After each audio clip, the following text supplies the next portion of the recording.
She mentioned it should be her biological father who escorts her at the altar during the wedding. The statement came out of nowhere, without any prior warning or apology. It was as if she was reading from a grocery list. Initially, I remained silent, merely blinking twice before setting down the spoon I'd been stirring for hours, preparing her favorite black bean and beef chili with cornbread. I had to ask again, not looking at her. Rick? The man who disappeared in 26 and has never sent her a single postcard. Inside, I felt her familiar long sigh, a signal that I might overreact. She seemed unperturbed, leaning casually against the counter as if this wasn't the moment she was challenging my 18 years of fatherhood. It's not personal, she explains. She just thinks it would be nice for her biological father to give her away. I finally turned to face her, the kitchen suddenly feeling smaller and tighter than usual. He's rekindled things with her somewhat, and I interject quietly. Let me clarify. I covered the cost of the venue, dress, catering, photographer, and even the initial payment for their honeymoon cruise. But when it comes to walking her down the aisle, the one meaningful moment where I'd stand by the woman I brought up, she chooses the man who abandoned her before she lost her first tooth. Susan didn't respond. I recognized that silence. I've heard it in various forms over the years when she defended Emily's bratty behavior, made excuses for her brother's freeloading ways, and forgot our anniversary but meant well. It was the silence of someone who made a decision days ago and was now informing me. She doesn't want you to attend actually, she added almost immediately, as if she knew that would hurt the most. There it was, not just a slap, but a full backhand, open palm strike, straight to my soul. I didn't shout. I didn't throw the chili. Dear friends, if you enjoy this story, please like and subscribe to our channel. It will motivate us to make more videos like this for you. I didn't inquire about her ability to remain seated in the house I personally reconstructed. Near the refurbished cabinets, I recalled polishing them during the summer Emily departed for college, and she voiced such remarks to me as if I were merely a heartbeat within a wallet. Instead, I grabbed the cabinet handle, extracted a beer that hadn't been chilled yet, and twisted it open. I took a lengthy gulp, focusing on the backsplash tile I had set the previous year, the one Emily assisted me in selecting. I didn't ask why. I was already aware. I'd observed the signals, slight ones, her growing detachment, her hesitation when I called her by a pet name. How she would flinch when someone asked, "Is that your father?" And she'd only respond, "He raised me," as if I were a temporary foster parent with an impending expiration date. "All right," I eventually responded. Blinked eyes looked questioningly at me. "What?" I inquired, repeating, "All right?" Composed, controlled, like a man who had just recognized the final page of the book was a punchline. And I meant it because, at that moment, I comprehended something they didn't. Clarity, not mistake or misconception they had chosen, now it was his turn to do so. The house lay still, heavy silence that fills rather than empties, pressing upon you. Inaudible heartbeats echo in the quiet when one tries not to think. John occupied his study, a miniaturized garage with a faint scent of engine oil and cedar shavings. On the desk rested Emily's wedding folder, once neatly organized, now worn and overflowing. It housed invoices, receipts, swatches of fabric. Mementos amassed when investing in someone else's aspirations. He activated his laptop, summoning his email. The subject read "Final tuxedo fitting confirmation required." The cursor blinked expectantly. He responded, canceling the appointment, citing an unforeseen event. First cut made. He closed that tab, opening another instead, one bookmarked long ago, untouched till now. Kodiak Wilderness Charters, a 7-day deep-sea fishing adventure in Alaska, including lodging, meals, equipment, and seclusion. 5 years ago, this link was saved as a potential retirement trip that never materialized. After hesitating, he clicked the Book Now button. Minutes later, his credit card details were entered and the confirmation email arrived. The second decision made, next, he opened his banking app for one final transfer. The wedding band Platinum, valued at $2,000 with an inscription chosen by Emily. "Forever starts today."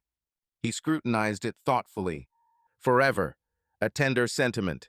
He sighed and initiated the payment. The third decision completed. 3 quiet, tranquil decisions. No outbursts. No arguments. No declarations about infidelity. John no longer cared for that. This wasn't a man leaving his family. This was a man understanding he never truly belonged. Underneath the desk, he retrieved his tackle box.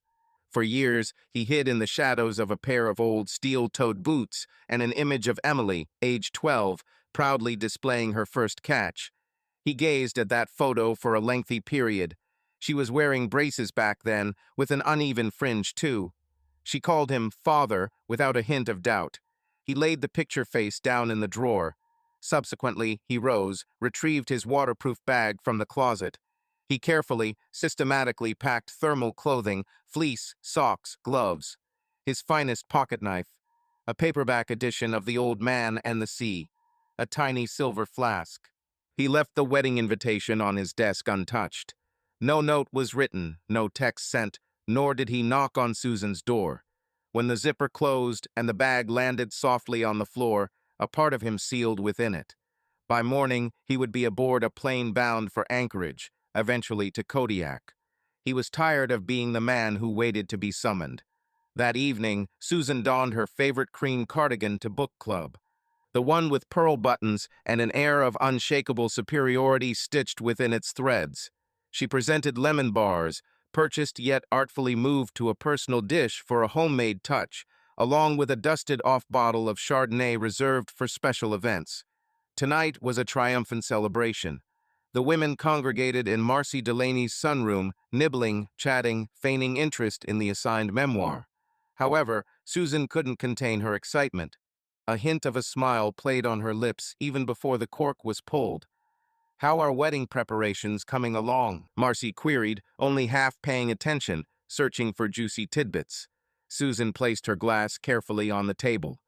"Well, there has been a slight alteration in our plans."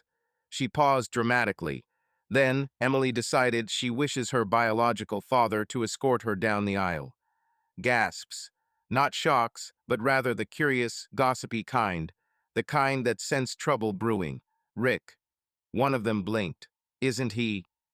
"I thought he was out of the picture." Susan nonchalantly shrugged, signaling her disinterest in theatrics. However, if pressed, she conceded. "They've reconciled," he admitted. "It seems to have been beneficial for her, and John appears to be at peace with it." John posed his question. Susan took a sip of her wine. "I suppose so." Remarkably, he demonstrated maturity in response.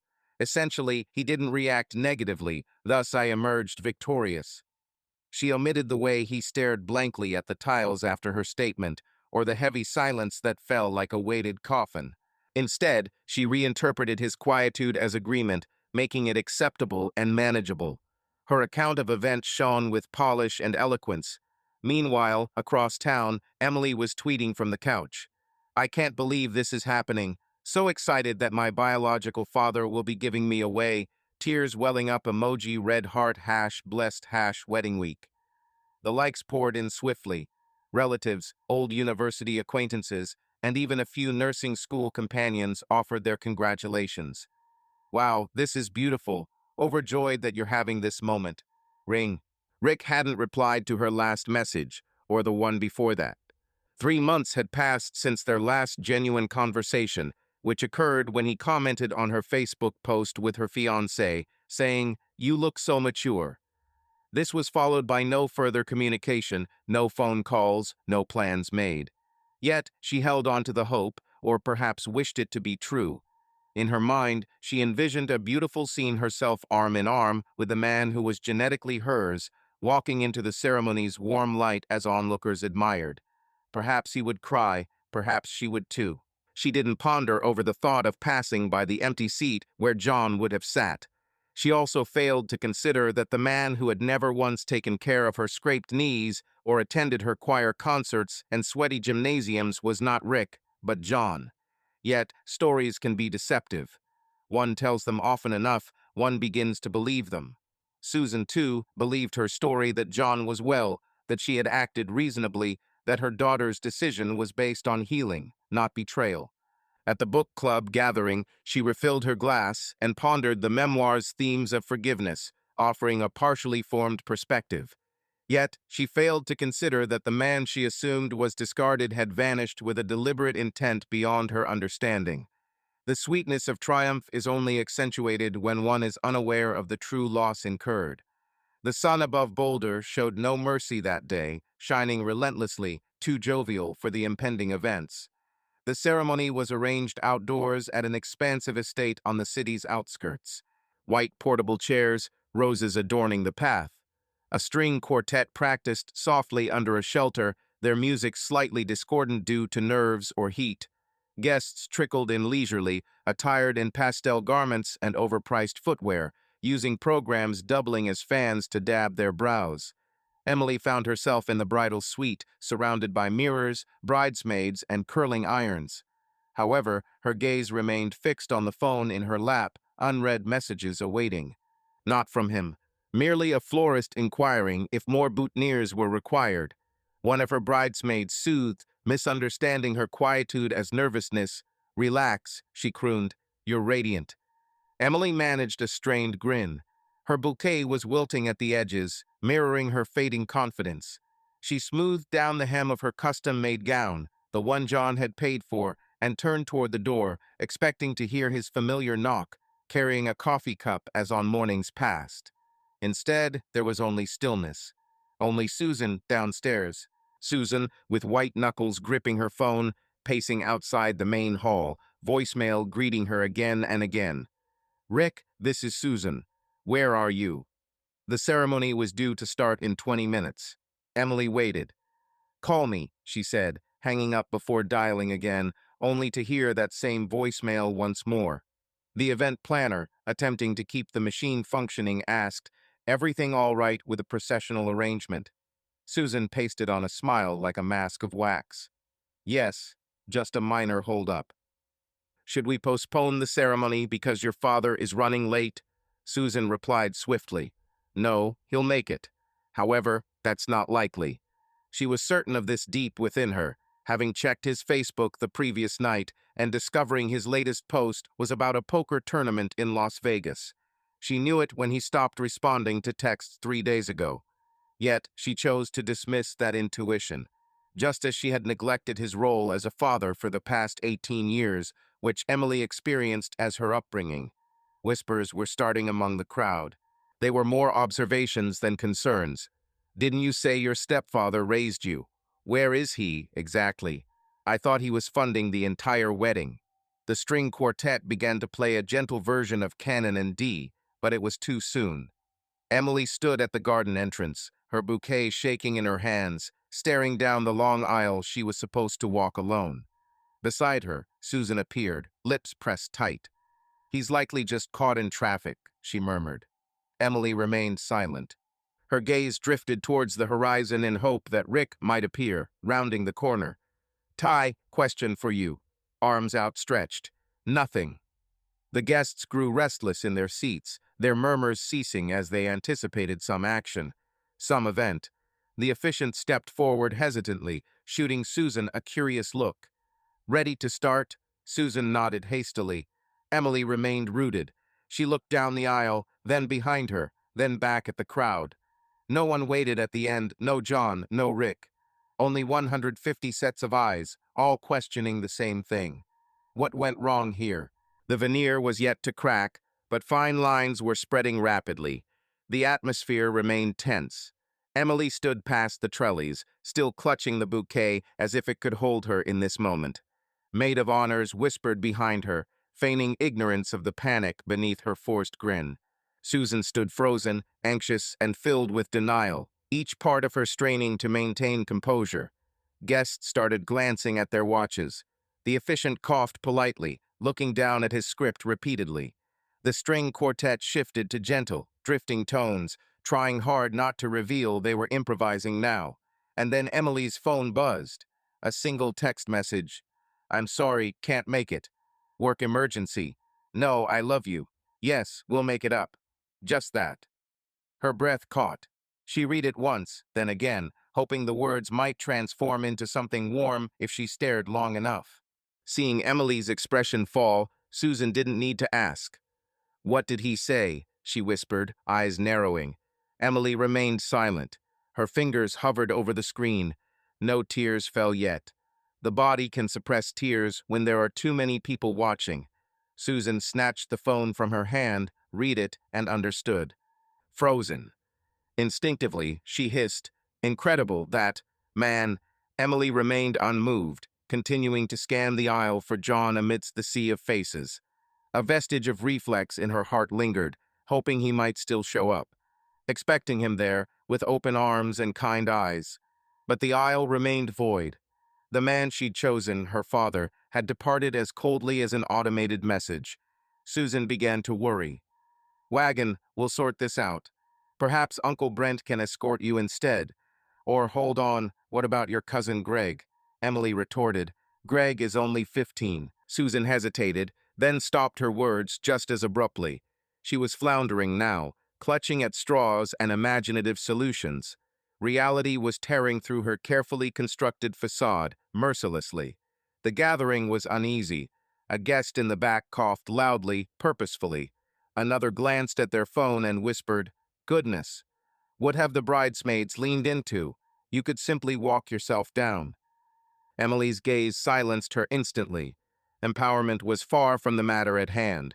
Disbelief reigned supreme. Despite Susan's constant boasts about magical encounters and reconciliations and her nonchalant dismissals of John's absence, none of it had managed to coax Rick into their presence. He remained as elusive as ever, a specter in the wings. Yet, on this occasion, he chose to materialize only when the cameras were rolling. And now, every spectator sitting in those folding chairs was privy to this revelation. The man who played the role of father had been instructed to stay away, while the one who abandoned her remained conspicuously absent until the moment of the ceremony. Emily stared at the screen once more before securing her phone. Her hands trembled uncontrollably. Flowers don't always splinter into pieces upon impact. Sometimes they wither gradually and silently, decaying until they crumble in your grasp. She was there, adorned in a gown that cost $4,200, bought solely by John. Yet she wasn't prepared to face the audience without her father or with that particular father. The murmurs started like a gentle wind passing through the gathering, initially faint and then intensifying, much like an unexpected storm threatening to lift the entire tent. I wondered if John had raised her. But where was he? Wasn't he the one who funded everything? Aren't they talking about the stepfather who constructed their deck the previous year by hand? It wasn't anger or indignation. It was something more disturbing, a puzzled, quiet curiosity that arises when people sense a lie on the verge of collapse. Susan sat in the second row, gripping her purse tightly with white-knuckled tension, attempting to appear serene, proud, and completely composed. Yet her left hand couldn't stop shaking. She persistently fiddled with the bottom of her gown, pretending to remove non-existent lint, avoiding eye contact with Emily. Emily stood motionless at the altar's start, a solitary bride without an escort, showing no signs of movement or backup plan. 2 seats away, Marcy Delaney leaned towards her husband and murmured, "I recall John used to fetch Emily from the youth choir every Sunday, regardless of whether it was raining or shining." He gave a thoughtful nod. "Wasn't he one of the guarantors for her student loans as well?" A third voice emerged, an uncle on the groom's side. "So where is he then?" Susan listened attentively, as if the words were bouncing inside a pressure cooker. She forced a smile, the kind that threatens to unravel you like overstretched tissue. Her lips remained stiff, but her jaw clenched so hard it made a clicking sound. The urge to rise and speak up surged within her, perhaps suggesting John had other obligations, inventing an unexpected sickness or a work crisis. Anything that wouldn't resemble the woman who had spent 18 years as a mother, only to watch her husband vanish and allow him to remain absent. Acknowledging him now would imply accepting their decision, so she remained silent, causing whispers to escalate. Emily's fiancé was engaging in hushed conversations with the officiant, evidently delaying. The bride's mother was exchanging whispers with the maid of honor. Bridesmaids stood uneasy in formation, uncertain whether to maintain their poses or take a seat. Meanwhile, Emily didn't shed tears. Instead, she fixated on the aisle, still gripping the bouquet as if it were her only source of support. Her eyes were wide, devoid of moisture or blinks, like someone anticipating an elevator that would never arrive. A guest in the fourth row pulled out their phone and started typing, sharing with their neighbor, "I swear, John isn't here." Such a thing, he was always present. Another added their agreement. Imagine financing a wedding and being told not to attend. That's quite chilly indeed. And karma? It took a seat. For it wasn't merely Rick's absence, but everyone's awareness of it that mattered. The social balance was swiftly altering in this moment. The biological father had vanished, the stepfather was present yet absent, and the collective room was performing emotional calculations aloud instantaneously. Every glance, every hushed comment, every subtle head shake was a fracture growing beneath Susan's ideal storyline, and there was no way to mend it without confessing their deeds. As for John, he wasn't present, but the world was. The music suddenly stopped mid-note, as if someone had flipped a switch. The quartet hesitated, unsure whether to continue or repeat. The officiant stepped forward, attempting to project authority he lacked. His voice echoed through the seated crowd like a gavel in court. Audience members rose, adjusting their seats and programs, standing attentively. Eyes turned towards the hallway's entrance, filled with anticipation and ignorance of the upcoming event. Emily took a deep breath, holding it for a moment before stepping out alone. The trail of her dress trailed behind her, heavy like a chain. Her heels echoed loudly against the wooden flooring beneath the carpet, amplifying the pressure of so many gazes on her. She reached the midway point, hesitating briefly, waiting for her father to appear. However, no one was there, neither Rick as planned nor John in reality. A gentle breeze stirred, rustling her veil as if the very air wanted to escape this instant. From the front row, Susan seemed to tense up. Her mouth opened slightly, seeming on the verge of speaking, but remained silent. She looked confined, ensnared by a social trap of her own making. Emily cast a sidelong glance. Her countenance betrayed emotion as the determined yet puzzled figure posed the conventional query, "Who presents this bride?" A pause enveloped the room, echoing with no coughs, whispers, or rustling garments. Silence reigned supreme, as if time itself held its breath. Emily's lips quivered, and her gaze flickered between Susan, the groom, and the assembled guests, then back to the vacant aisle behind her. No rescuing father emerged. No hand stretched towards hers. No belated intervention appeared like a timely rescue act. Her lip trembled again. The determined figure tried once more, softening their voice. "Who presents this bride?" In a flash of panic, Susan prepared to speak. But before she could utter a word, Emily whispered, almost inaudibly, "Nobody." The determination paused, then inclined its head almost reverently and beckoned her forward. She took one more step, then another, but her progression slowed, tears filling her eyes as her sight grew hazy. As she reached the altar, her hands trembled so much that the bouquet was disintegrating. A white rose dropped to the floor, uncollected. Neither the groom nor anyone else retrieved it. He tenderly touched her arm, uncertain. She jerked. It wasn't just humiliation now, it was impending collapse. All the carefully posed selfies, the blessed hashtags, the carefully constructed image of her life she had shared with the world, none of it seemed significant in that moment. Because in the instant meant to symbolize love, heritage, and family, she stood starkly and painfully solitary. There was no John, no Rick, only the haunting whisper of what could have been, what should have been, and the chilling awareness that when you opt for illusion over loyalty, you may end up with neither. The sun refuses to truly set at this latitude in late June. Instead, it lingers close to the horizon, as if too lethargic to rest, casting a golden hue over the icy expanse of the Gulf of Alaska. The air carried the scent of salt, pine, and something clean enough to burn. John positioned himself by the boat's edge, his worn hands clutching the fishing rod. His coat was zipped halfway, his hat lowered. The guide adjusted equipment nearby, without uttering a word. They had discussed halibut patterns, tides, and tackle weight earlier. No personal or emotional exchanges were necessary, precisely how John preferred it. He launched his line smoothly, the spool emitting a brief melody before settling into an unbroken, attentive pause. The water rippled softly, as if acknowledging the man gazing into its depths. In a corner of the deck, hidden beneath an extra tackle box and an aged map, John's phone buzzed once, then twice, then thrice consecutively. He refrained from looking. He knew what it signified. He could almost hear Susan's voice in that first message. "John, please call me or Emily's. I was mistaken. I need you. I made a mistake. But that phone, maybe it could have been on the moon." Instead, he reached into the cooler and retrieved a beer, popping it open with a resonant hiss that reverberated across the sea's expanse. He took a deep swallow, releasing his breath while gazing at the water. There was a sacred quality to that quietness, not the lack of sound, but the lack of anticipation. No one demanding him to repair or offer sacrifice, no one disguising their deceit as his fault for being tranquil. Only the soothing, regular collision of waves with fiberglass. John recalled the wedding date. He hadn't forgotten it.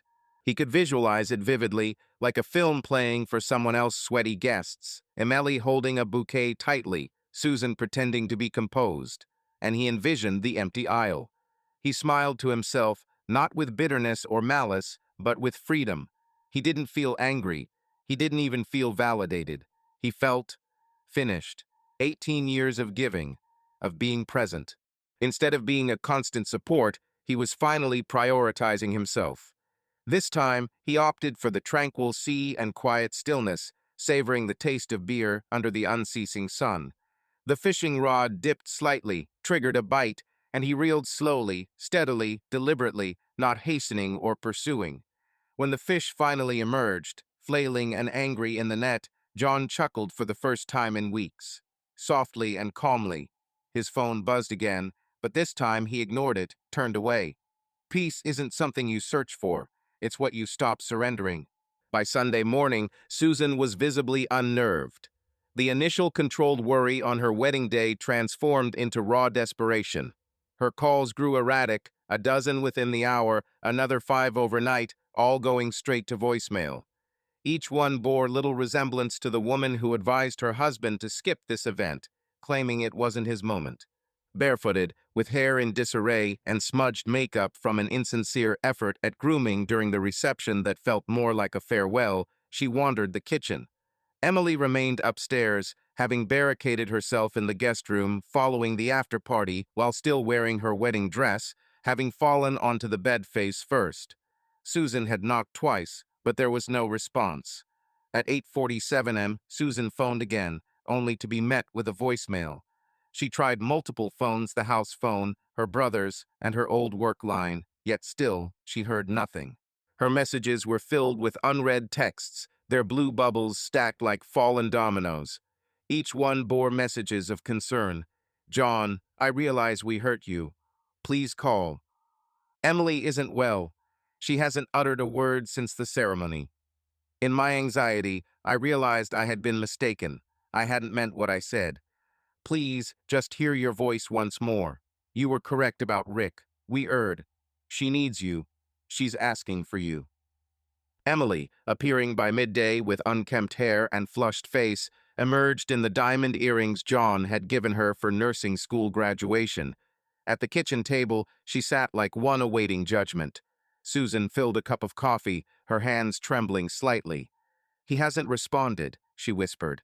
Emily nodded understandingly. "I know." She picked up her phone, navigating to messages, skimming through countless wedding messages, Instagram tags, and congratulations posts before reaching the last conversation with John. The last message she ever sent him, 2 weeks prior. "I think it would mean a lot if my biological father were there." She stared at it, her thumb lingering. Typed, "I'm sorry. I don't understand why I said that. You have always been my father. Always. I made a mistake. Please return home." Message received. She waited. No response. A single check mark appeared. No reply followed. She tried again, this time sending a voice message. Her voice broke partway through the message. "I didn't intend to drive you away. I was foolish." She contemplated. "I can't recall what I was thinking. I apologize sincerely." You were there each day without fail. I require you. I need you. She had dispatched the message, left the phone aside, and scrutinized the screen as if expecting a divine intervention. It merely stared back, lifeless and unresponsive. Susan drew her cardigan close and murmured softly to herself. He always responded, but not this time. For when a man discerns the chasm between being indispensable and being manipulated, he ceases to respond. John settled on the dock behind his rented cabin near Kodiak. The tide had receded, exposing glossy black rocks and remnants of aged crab traps entwined in seaweed. A raven called from somewhere behind him, a slow, resonating caw that seemed more amused than menacing. In his lap, the phone vibrated once more. Quietly, persistently, pitifully, he chose to disregard it. He was carving, without aim, merely shaping a driftwood stick with a tiny blade he'd carried in his pocket for years. The actions were mechanical, calming. A quiet repetition suppressed an overwhelming urge to feel everything intensely at once. Time passed, and his curiosity overcame him. He put down the stick and flipped his phone over. There were 16 missed calls and 9 new messages. The last one was from Emily, only 20 minutes ago. I was wrong, Father. I'm truly sorry. Please return home. He read it twice. The word father lingered like a deception. She hadn't addressed him that way in years, not honestly, not without a caveat. Step forward. Not genuine. Stand in. Now she expected this to mend the wound she had caused. He listened mentally to the voice note underneath it, hearing desperation and cracks. Probably recorded from the room where she sulked, or maybe the same kitchen where Susan once stood before him and said, she prefers her real father. He gazed at the message longer than intended, not because it affected him, because it didn't. There was no ember of affection, no gnawing urge to pardon, no surging of parental feeling, just silence. The scene was reminiscent of a replayed movie, the end known, the disappointment felt, realizing no eloquent speech could undo the harm. John delayed 10 seconds before his thumb swiped, erasing the message without response or draft, second thoughts absent. He skimmed through the rest. Susan's texts were lengthy, contrite, pleading for forgiveness. I was wrong, she said, trying to shield her moment, not to hurt you. We erred. Please let us discuss. Please. He left those messages unaltered, merely closing the app. He placed the phone face down, allowing the sun to warm its back until it dimmed and switched off. Back to whittling he went, as the truth became crystal clear. They didn't only exclude him, they filled his place. Realized now that the substitute didn't show up. Too bad.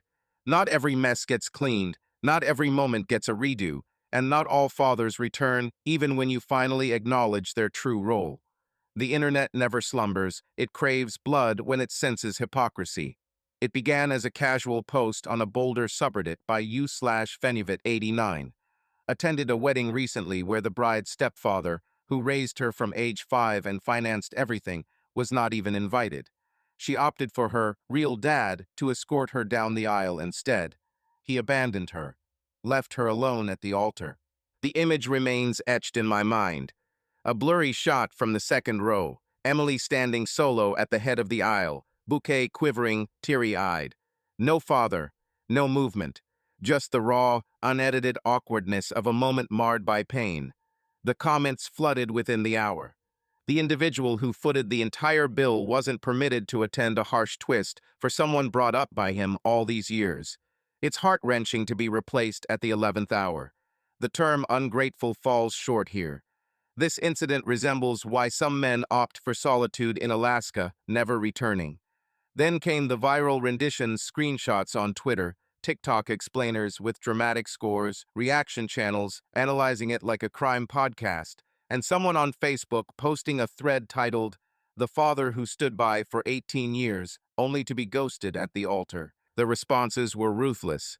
Words like heartless can hardly express the sentiment. This is emotional robbery, as clear as day. She no longer deserves the title dad, not when it suits her convenience. I hope he ignores every single message from them. Susan learned of it through Marcy. A soft, trembling phone call. Susan, who didn't use Reddit, still clicked the link Marcy texted her and watched the story unfold in real time. 63,000 upvotes escalated to 81,000, then 124,000. Afterwards, a BuzzFeed article ensued. A bride opted for her biological father over the stepfather who raised her. Social media erupted. She perused through the comments. Some were cruel. May that stepdad spend the rest of his days fishing in solitude. The mother's equally blameworthy. It's unfortunate when a husband is replaced like an ill-fitting coat. Others were more subtle in their criticism. He was not just a stand-in. He was the whole foundation. One rarely appreciates the value of such a man until he's absent and unreachable. Susan switched off the app. Emily remained in the guest room. Her phone had drained its battery. The remnants of her wedding makeup still marred her face, streaked under her eyes. It seemed like spectral traces from a ceremony that felt more like a live-streamed lament than a joyous occasion. By evening, even distant relatives were inquiring. Was it true? Why didn't John escort her? Why was he absent? The real question, hidden beneath all the uproar, was the one Susan couldn't escape. Why? Why did you assume he'd remain faithful when you showed him to be interchangeable? What people failed to grasp, what everyone online understood swiftly, was that love like John's cannot endure oblivion. It fades silently. Then it leaves room for silence to speak. After 3 weeks, Denver had started to cool down a bit, with August letting go of its grip. The mornings were sharper now, the light more golden than blinding. Life continued. Cars still clogged I-25, lawns were watered as usual. But for Susan, everything seemed to move at a snail's pace. Emily had gone back to her condo with swollen eyes and a wedding album she didn't want to open. The pictures presented an edited account of the day. She stood alone, bouquets centered, lips pulled into a strained half-smile. They hadn't ordered prints. The buzz surrounding the stepdad story subsided as viral stories do, but it lingered, echoing in the grocery store and gym staircases. In the pharmacy, a woman whispered, "It's disgraceful what they did to that man." Loud enough for Susan to overhear. She remained silent. There was nothing she could say. Then, on a Thursday morning, an event unfolded. Susan entered her local hardware store, a list in hand. Her intention was to buy spackle to fix the broken light bulb on the back porch. As she walked down aisle 6 halfway through, she looked up and saw him, John. He appeared calm, had lost 10 pounds, and wore an old flannel shirt, jeans, and a worn-out baseball cap.